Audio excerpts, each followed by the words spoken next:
Clifford Whittingham Beers was a young man full of promise. Born in 1876, he led a seemingly charmed life. He excelled in school and harboured dreams of a successful career. Yet, fate, as it often does, had other plans. In his early 20s, Beers's life took a drastic turn. He began experiencing symptoms of what we now understand as bipolar disorder. This marked the beginning of a harrowing journey that would forever alter the course of his life, and ultimately the landscape of mental health care. Beers's descent into mental illness was swift and terrifying. He grappled with debilitating paranoia, delusions and hallucinations. Unable to cope with the overwhelming torment, he attempted suicide. This desperate act marked a turning point. It led to his confinement in a series of mental institutions. Little did he know, he was about to enter a world of unimaginable suffering and neglect.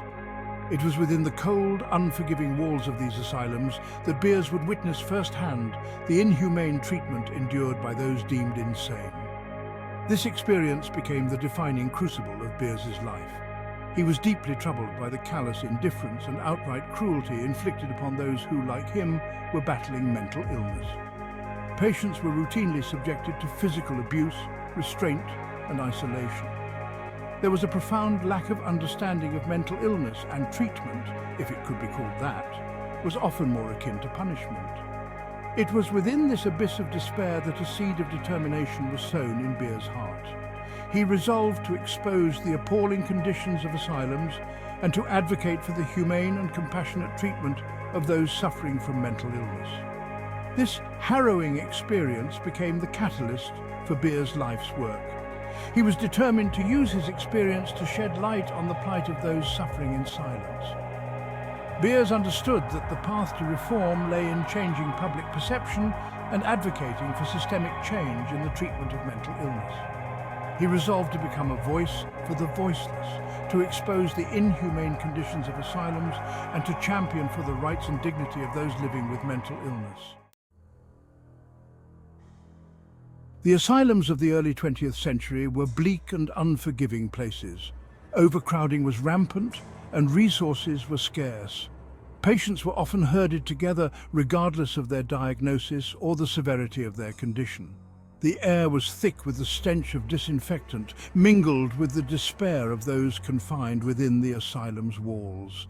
It was a far cry from a therapeutic environment. For Beers, the experience was nothing short of traumatic. He was subjected to various forms of abuse, both physical and psychological. Patients were often restrained for extended periods, sometimes for days on end. Straitjackets, chains, and solitary confinement were commonplace. These measures were used not as a last resort, but as routine methods of control. The physical abuse was often accompanied by verbal abuse and degradation. Patients were treated as less than human, their dignity stripped away. Beers witnessed firsthand the devastating effects of such treatment. Patients, already grappling with the immense challenges of mental illness, were further traumatized by their experiences within the asylum system. They were robbed of their agency, their voices silenced. Many languished in these institutions for years, their conditions deteriorating with each passing day. The asylums, rather than offering refuge and treatment, often exacerbated the suffering of those they were meant to help. The brutality that Beers witnessed ignited within him a fierce determination to expose these injustices. He understood that the mistreatment of the mentally ill was not merely a medical issue, but a societal one. It reflected a fundamental lack of understanding and empathy for those struggling with mental health challenges. Beers was resolute in his belief that change was desperately needed and that it was his calling to be a catalyst for that change. Despite the horrors he witnessed and endured, Beers' spirit was not broken. He clung to the hope of regaining his freedom and exposing the inhumane treatment he and countless others had suffered. While confined, Beers began to meticulously document his experiences, carefully recording the abuses he witnessed and the stories of his fellow patients.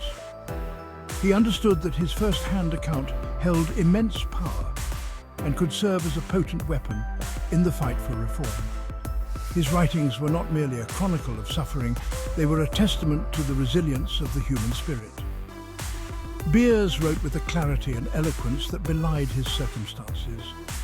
He provided a raw and unflinching look at the realities of mental illness and the systemic failures that perpetuated the mistreatment of the mentally ill. In his writing, Beers found a purpose that transcended his own suffering. He was determined to use his voice to advocate for those who had been silenced and to bring about meaningful change in the way mental illness was perceived and treated. After 3 years of confinement, Beers was released. He emerged from the asylum forever changed by his experience. He was determined to use his newfound freedom to expose the injustices he had witnessed and to advocate for the humane treatment of those living with mental illness. Beers understood that his story had the power to challenge prevailing attitudes about mental illness and to inspire reform. His journey was far from over. In fact, it was just beginning. Armed with his writings and an unwavering resolve, Beers embarked on a mission to revolutionize the way society viewed and treated mental illness. He understood that to effect real change, he needed to reach beyond the confines of the medical community and engage the public in a meaningful dialogue about mental health.